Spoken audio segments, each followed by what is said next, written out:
Esperanza para un mundo en crisis. Jesús está vivo.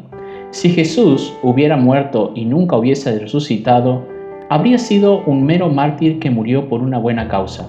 Si Él nunca hubiera conquistado la tumba, ¿qué esperanza tendríamos nosotros de la vida eterna?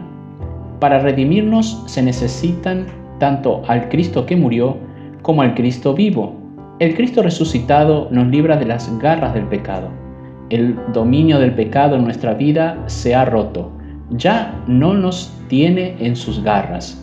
Hay un poder más fuerte que la influencia de nuestra herencia, el entorno en el que vivimos, a los errores del pasado.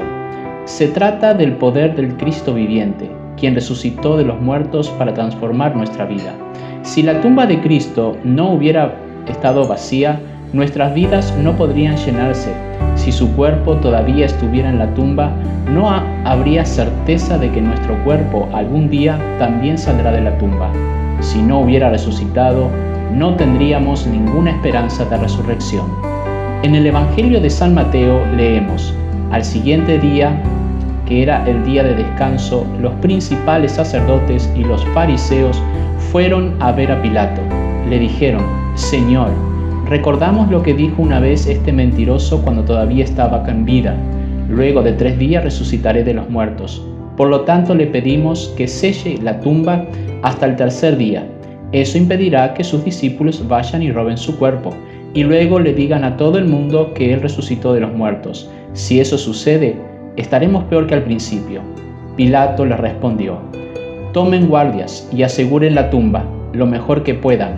Antes ellos sellaron la tumba y pusieron guardias para que lo protegieran. No olvides que Mateo era un recaudador de impuestos, es decir, se esperaba que fuera muy detallista. Observa las palabras de Pilato: tomen guardias y aseguren la tumba lo mejor que puedan. Hay 4 puntos cruciales en este pasaje. El número 1. Los escribas y los fariseos estaban preocupados por la resurrección de Cristo. Número 2. Pilato ordenó un destacamento de guardias romanos para proteger la tumba. Número 3. Se colocó una piedra grande que cubría la entrada. Cuarto, un sello romano selló la tumba. Se colocó un destacamento romano de soldados experimentados para proteger la tumba.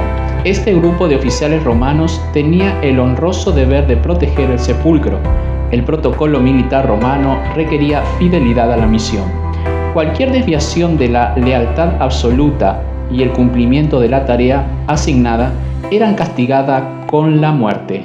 Luego viene la cuestión del sello romano. Los soldados sellaron la tumba con un sello romano que pretendía evitar cualquier intento de vandalizar la tumba. El sello simbolizaba el poder y la autoridad del imperio. Cualquiera que intentara quitar la piedra de la entrada de la tumba romana, el sello, y violarlo, estaría so pena de la ley romana. Los romanos gobernaron Jerusalén con un brazo de hierro y no toleraban ningún desafío a su autoridad. Usando la lógica, ¿alguien pensaría que los discípulos desafiarían la autoridad romana después de que el gobierno romano condenó y ejecutó a Jesús? ¿Dónde estaban los discípulos en ese momento?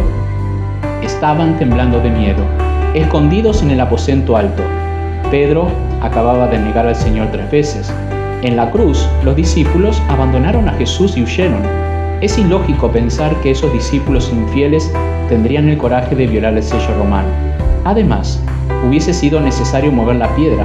En San Juan 20:1 las Escrituras informan: el domingo por la mañana temprano, mientras aún estaba oscuro, María Magdalena llegó a la tumba y vio que habían rodado la piedra de la entrada.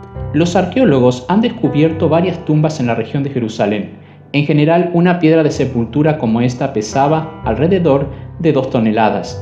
Estaba sitiada sobre una ranura a la entrada de la tumba y se la hacía rodar por medio de una barreta para cerrar la tumba.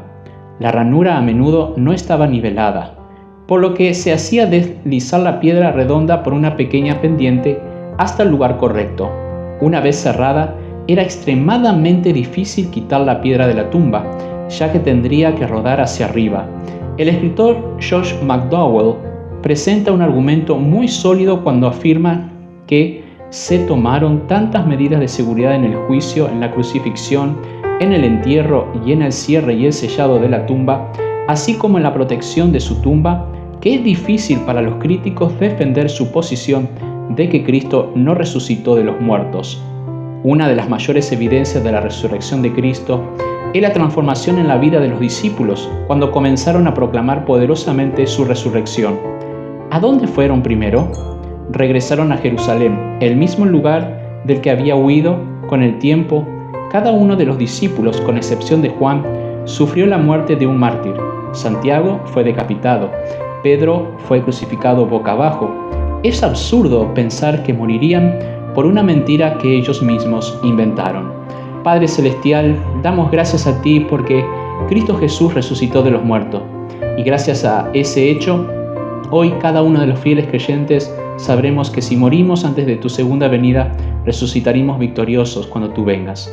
Gracias por esa hermosa, maravillosa promesa. En el nombre de Jesús oramos. Amén.